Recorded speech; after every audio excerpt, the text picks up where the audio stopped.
Hey everybody, this is John for Pioneer Nexus MTG coming at you with another deck guide. This time, Dimir Oracle. Now, this is a deck that once roamed the format as the version you see in front of you. And that is Dimir Invertor of Truth. Now, this was one of those decks from Combo Heck Winter or Summer or whatever it was that included Inverter of Truth combo, Heliod Ballista combo, and Underworld Breach Lotus Field combo. Now, each one of those decks, if you might notice, no longer exists, as each deck had a piece banned from it.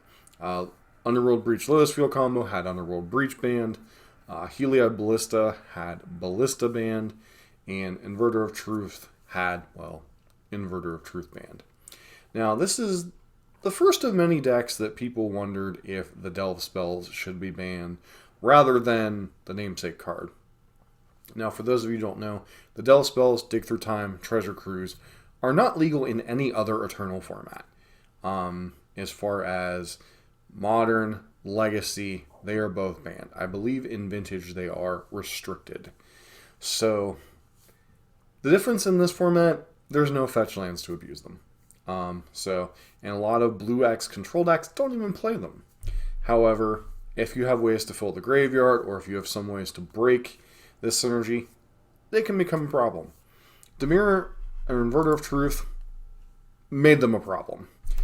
Inverter of Truth is a 6/6 flyer for 4, that whenever it enters the battlefield, exile all cards from your library, face down, then shuffle all cards from your graveyard into your library. Now, this is supposed to be a drawback of a 6/6 speeder for 4 mana. But if you play some other cards, it suddenly isn't a problem. On those cards being Thassa's Oracle, which basically says, whenever it enters the battlefield, however many blue pips of mana you have, if you have that many cards or less in your graveyard, or in your library, you win the game on the spot. Jace, Wielder of Mysteries, does something very similar. If you would draw a card while you have no library, if you would draw a card while your library has no cards in it, you win the game instead. And then has various other Planeswalker abilities. It's a decent control card, but was primarily here to abuse with Inverter. Now, in addition to that, you also play 4 copies of Dig Through Time.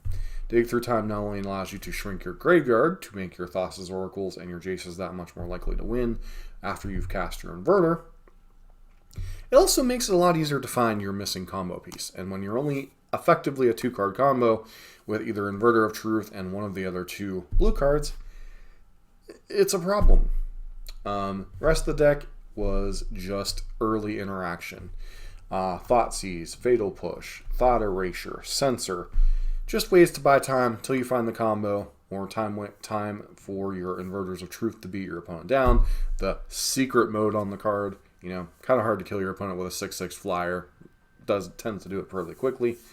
Now that said, there are a lot of removal spells in Pioneer format that dealt with it, so that wasn't always a reliable game plan. The other thing is if you had a couple different inverters going, you could just kind of do this weird cast an inverter, shuffle your library back in, say you have 4 or 5 cards, buy yourself some time, cast another inverter, shuffle the other cards in, etc. So there were some weird dances that you could do with this deck. Now, this deck was very good. It was kind of the Rakdos mid-range of its day, but also had this turn 4, oops, I win combo. Turn 4, turn 5. Beyond that, the deck was very powerful. It was a mid-range combo deck that could do broken things and had this kind of transformational sideboard plan in the post-board games for your opponents that might have haste or ways to attack the combo overall, whether it be things like Rest in Peace, whether it be ways to shut down ETB effects of your creatures, etc. There were ways to attack this deck, but it was definitely actually one of the contributors in Pioneer declining for a long period of time, in addition to the COVID pandemic. The rest of the sideboard, now, this was a version from early on in Inverter's thing, so there were other innovations with the deck, but basically it was just alternate win cons, answers to the things going on in the format, and that's pretty much what the deck did. All that to say, this is the deck's spiritual successor, and it's nowhere near as good as the original. You're still a Thassa's Oracle Jace Worlder Mysteries deck.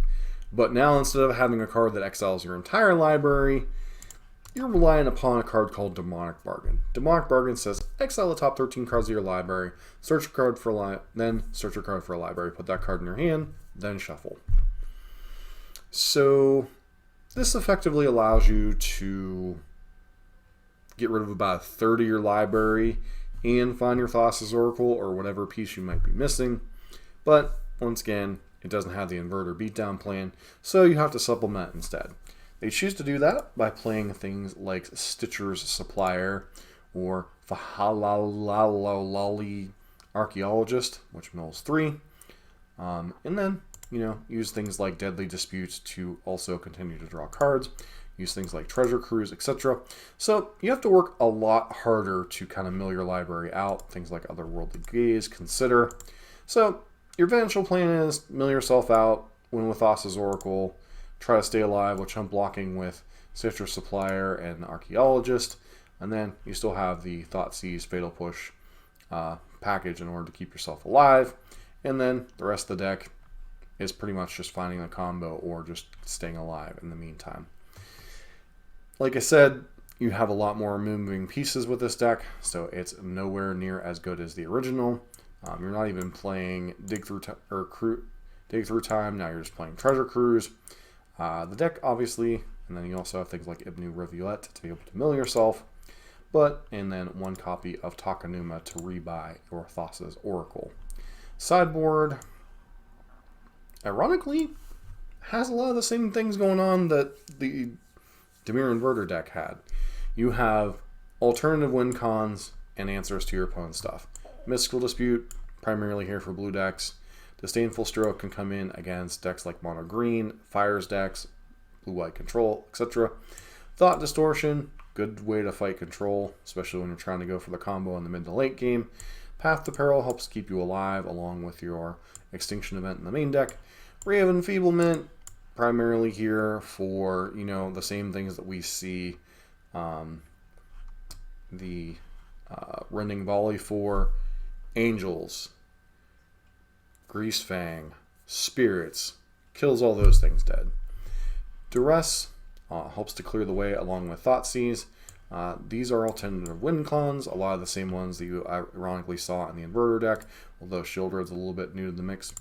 Pithing Needle is interesting. I'm not sure specifically what this list is trying to target with Pithing Needle, although it does help against, things like vehicles, helps against things like planeswalkers, etc. So, might just be an interesting catch-all that they chose to do that with their various flex slots with. Now, that said, I don't think I've ever actually seen this deck in action. I think the last time I saw Thassa's Oracle was in actually Historic of all formats, when it had, I believe the card was Demonic Consultation. Is that the one I'm thinking of?